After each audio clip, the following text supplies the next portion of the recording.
you were the first one to throw your hat in the ring. Little did you know all that would follow. But just to go back, because this is the first chance we're getting to talk to you since you did that.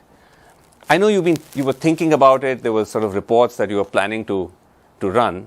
But what was the tipping point? What finally made you decide, I'm going to have a shot at this? The first time there actually was an election announced. Remember, I've been calling for elections for the party presidency ever since Rahul Gandhi resigned in July 2019. If you look at Google, my first interviews at that time, I was very clear that in the absence of an elected president, that it was necessary for the party to Were you thinking about mechanism. running as far back as that? No. I just want, my whole message was that elections are desirable and they will do good for the party. That was my basic That's message. fair. But what is the point? Yeah. Then from then onwards, I've repeated this demand. I repeated it again earlier this year.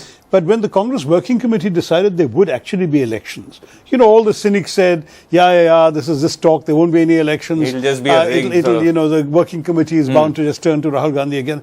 Rahul Gandhi made it very clear he was not going to take it, that his resignation was genuine and he didn't want the position.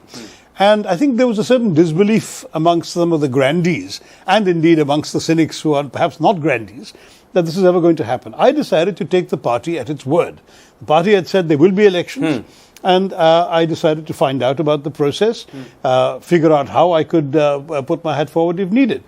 The most proximate trigger then was I wrote an article in which I reiterated the point I've made before, that elections are good. And I pointed out how the British Conservative Party had gained in public attention and sympathy because of their internal elections. I said, why don't we do the same thing? And I was astonished when about 100 different party colleagues from across the country, and some very unexpected ones also, called me and said, great article, you ought to be the one putting his hat forward. And I began thinking about it seriously only then. That was about a few weeks ago. And then as the thing gathered momentum, some of us were talking about it, and I was encouraged by friends and colleagues to go ahead and do it. And here I am.